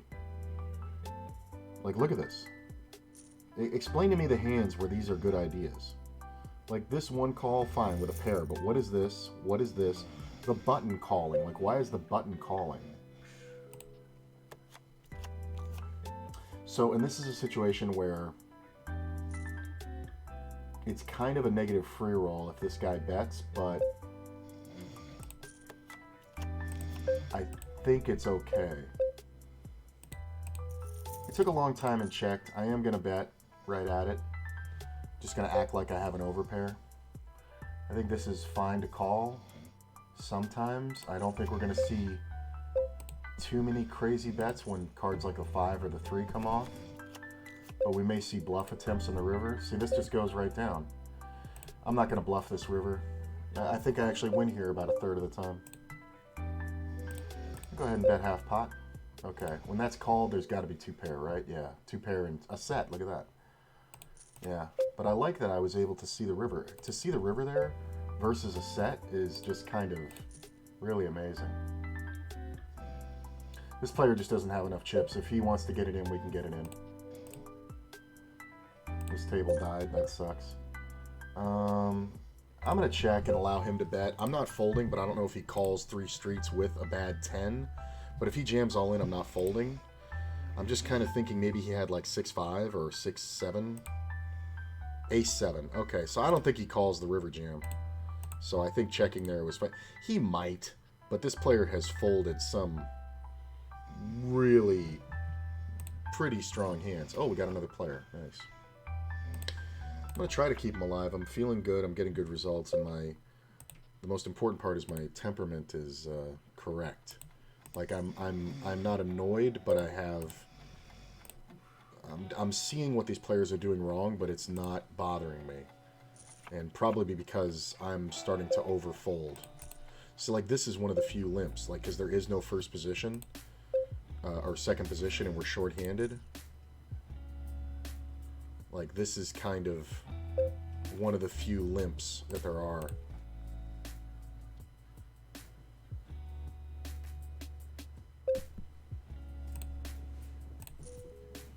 So this is a min raise and a call, a raise, a call, a fold, and a re-raise. Now he's trying to ISO the short stack, so it's kind of see-through. The short stack folds. Of course I fold. And the only bet that's left here should be all in, even though this player is going to have an ace a lot. He's going to also have kings, queens, and jacks, and tens a lot. So I think you just have to go for it here. And the Swedish flag doesn't help because the Swedes are just such move makers. A few years ago, people got hip to the fact that the Swedes were quote-unquote maniacs, but it was a very Isildur style of play, which is it's hard to make pairs. So when you have a chance, go ahead and bet. And Isildur was a maniac. People thought that he was really thinking it out more than he was. He really wasn't. Like if you go back and watch some of those online matches, there's no rhyme or reason to it. He just put so much pressure on people they couldn't breathe. It's very Stu Unger kind of style, and Stu Unger was ahead of his time. The queen's not bad in a limped pot. I think I can bet it. Kind of curious here. 9988. I'm gonna check it. There's not a lot of reasons to bet. A lot of times we're chopping, so I don't think we're folding much. But yeah, that's the thing. So I'm gonna call this one. What did you have? King Jack, so just a gut shot. Gave him a chance to bluff. I am going to bet half pot here to try to get my value. Nope, not gonna happen. See, this mode, this is the oh, what was the character? There's a movie character where there's a guy who's like filled with unbelievable rage at a situation, and he's just talking super calm. And I keep thinking of it, and it's like, if I can get to that headspace where I'm not letting it outwardly affect me, because when I'm seeing things like that and I'm complaining, I'm just kind of compounding my own frustration. So staying very balanced is kind of important.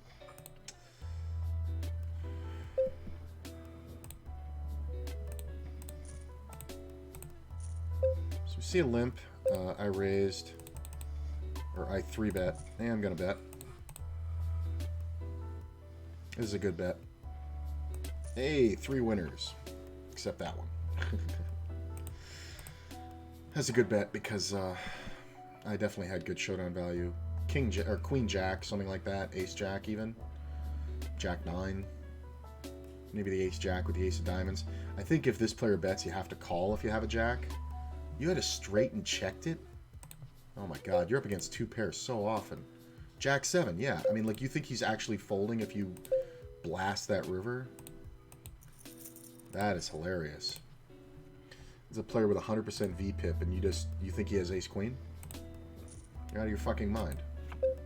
The king is awesome because he can have King Jack a ton. So he has 2 pair and he's improved on the river.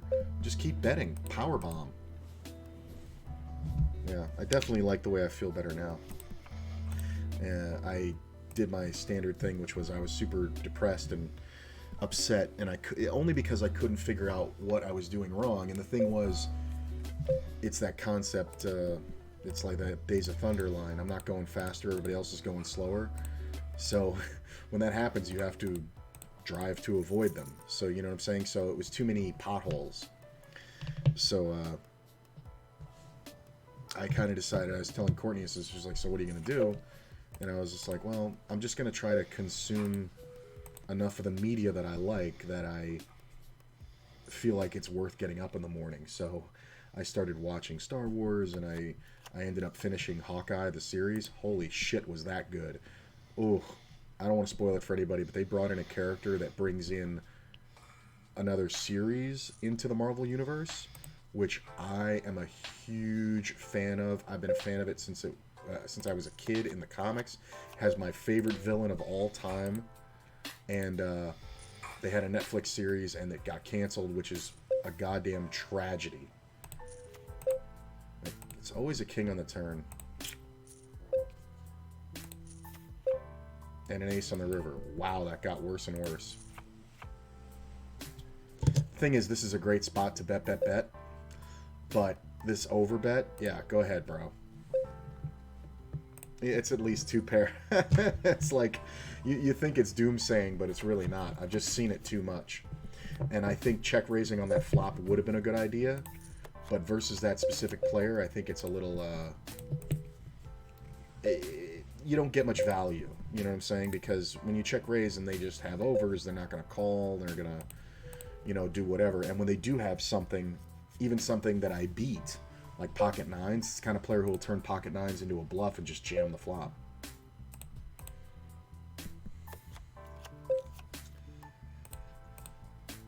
How long have we been going here? Oh, only like an hour and 45? Nice.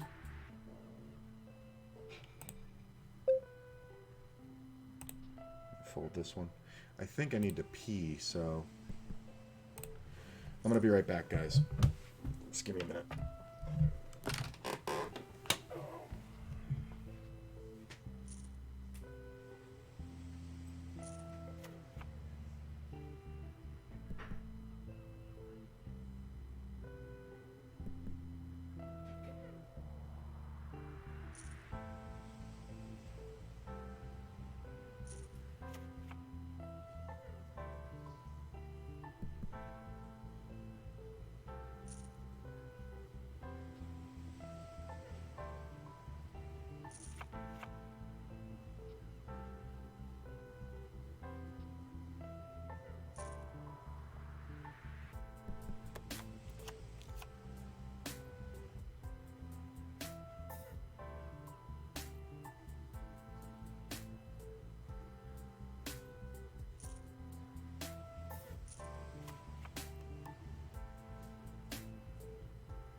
Okay. Well, looks like we may have lost too many players, but we'll see what happens. We lost a lot of people there. That's the thing, I was trying not to take a break because what the fuck? Because players are like, oh, there's 6 players at the table, cool. Oh, 5, 1 sitting out, I'm out of here. Oh, here comes somebody. That's a new player. Alright, get on multiple tables, buddy.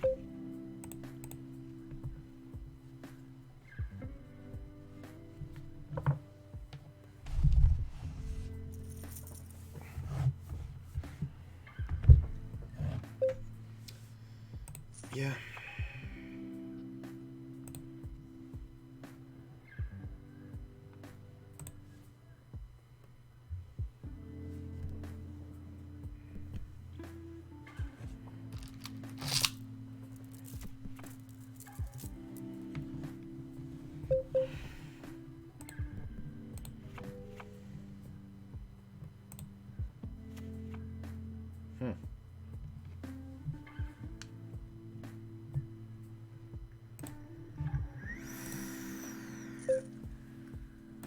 How did that go down?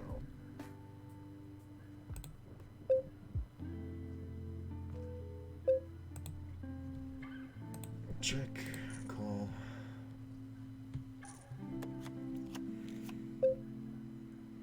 I think we can bet right at the 10. Oh, they got it in pre-flop. I didn't even realize they got it in pre-flop. So the ace isn't awesome. We're going to check back. The second ace is actually pretty good. Sometimes this player has a queens, but I think we can go for the thin value because the king plays. If the king didn't play, if it was like 10-9, I don't think I would bet. Yeah. That's an interesting bet.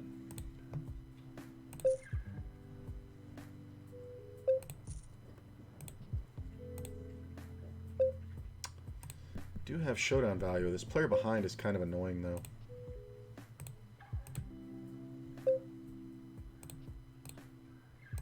Oh, there's players coming in. New players sitting down. I like that. I'm just gonna check. I think we actually win here quite a bit. Right? Ace 9. Oh god, why couldn't an ace come off? Look at this. Ace on the turn, I'm looking to go ape shit. Nice.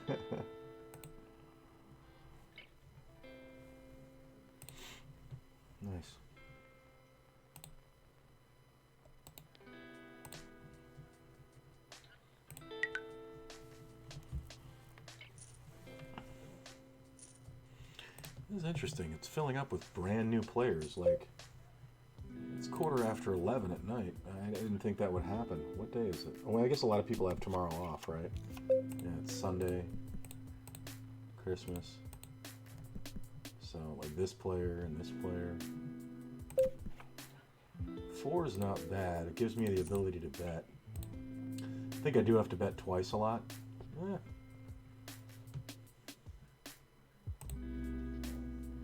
Let this go.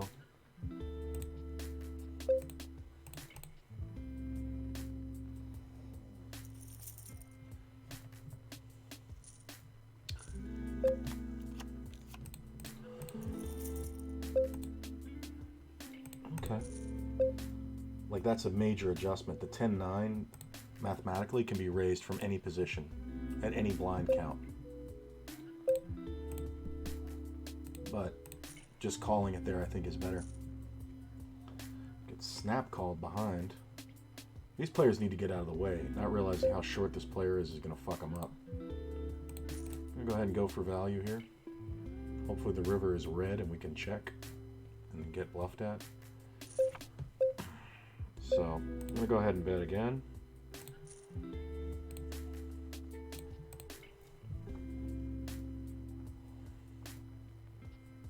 Yeah, that's he could definitely have a suited jack. I can't fold because this can be another flush draw. We check. 6-7 made the backdoor flush. If this guy had Jack 9, it's whatever, but he had King Jack, overpair, like, so did anybody but me play the hand correctly? Like, this player had a gut shot raising out of first. Or limping out of first. That's what I'm saying. That's why I added those limps in. Because of the payoff factor. But it's kind of hilarious. The player calling with the King Jack behind is...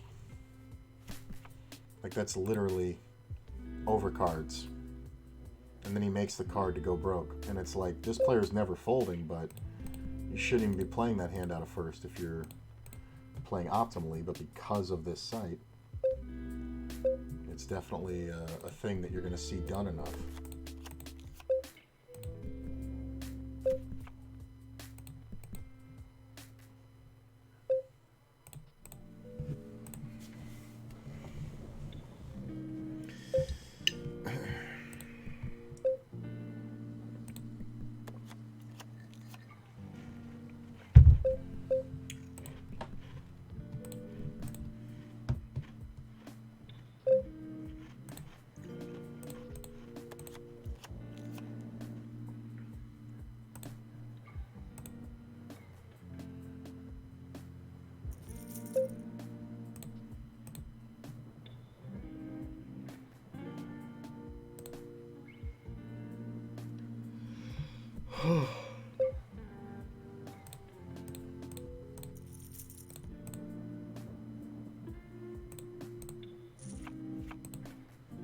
Still keeping my small blind opening range is pretty much the same.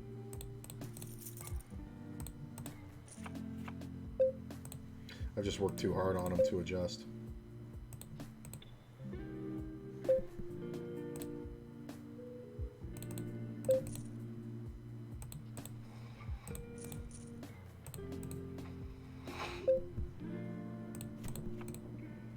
Probably gonna bluff catch this. I mean, he can have a lot of 10s, he can have a lot of 9s, but don't think we can fold as played. Thank you. Could have bet the turn and probably won it. But with the 10, the ace, and the jack, that all make it good for me. I think it's fine. Like, I would never call there with the 4s. I would check raise. Because if you don't think I have, what was that, a 9 that trips out? Like, why are you just calling?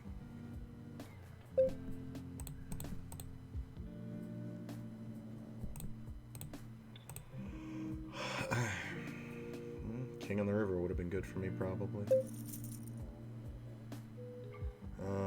Gonna underplay the ace queen. I wanted to just jam against this player, but yeah, he's way too tight. Ace queen makes the nizzy. Does player have 2 pair? Jack 5, yeah. I think we call this.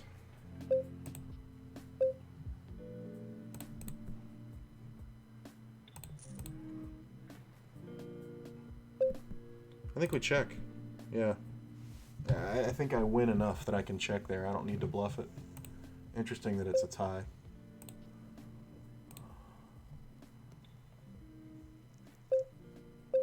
Okay. We'll just give action. Hold. Hey.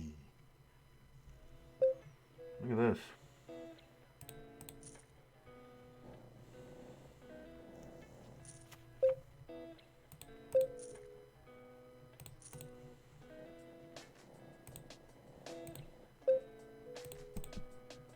I mean, it's just so off base if this guy has ace jack. I'm gonna check. I'm trying to get him to bluff. No. Do you have just the ace of diamonds? Queen 9. Bottom pair, huh? This is the thing, I get fucked up and I don't know. I don't know if I should be betting or checking. I check. This is just weak sauce. Like, if you're gonna call there, you gotta bet the river. Yeah, this table's dead. Okay.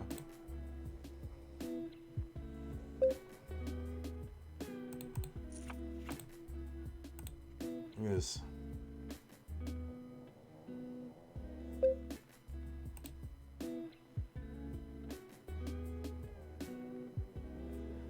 So this is the player with the queen 3.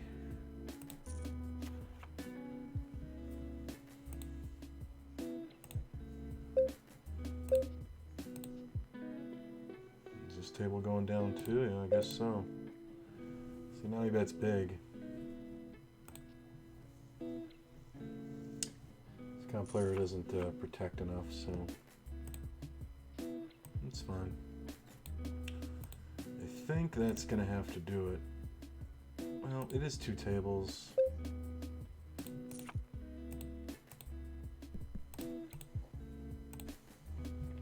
I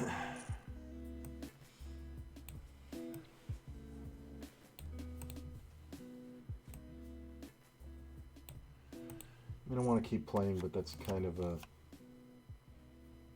good session. 2 hours, 3 buy-ins. That's solid. Yeah. I think we'll just play out the free ones here.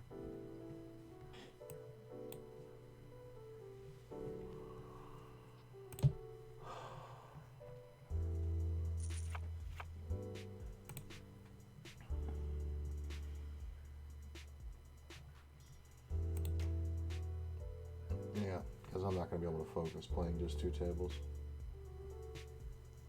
It's long gone.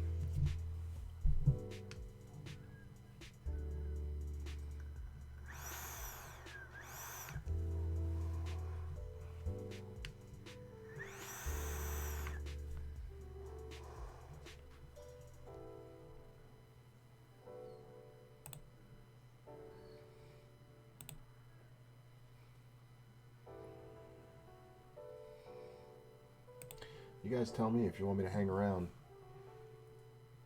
I'll stick around and play Hearthstone for a little while with you. I was going to play a little bit of that. I think I'll go over and play Zoom Poker, but it's going to be too late for that. Or Blitz, whatever. I think tomorrow might be tournaments, I'm not sure. I'm kind of really trying to really want to play tournaments. Like, I kind of want to stick with cash until I'm very amped to play tournaments again, which can take time. So even though I'm more of a tournament player, sometimes you just have to take these fucking breaks, because when it's not enjoyable anymore, you just kind of lose your mind. So it's just annoying that the player didn't go all in and that this player is auto calling. Like, that was an auto call. Like, it's 45 to call to win 210, so I'm not folding, but I'm just trying to hit something. Now this player can just jam range and take the pot down. If this player had folded, I would have just jammed all in pre-flop on that. Yeah. Like, I love that this player just called with just absolute air balls.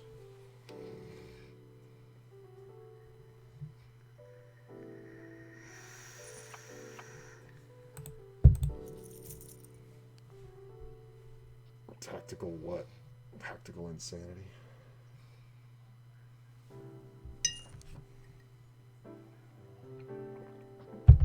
So, if you guys want to hang around while I play Hearthstone, say something.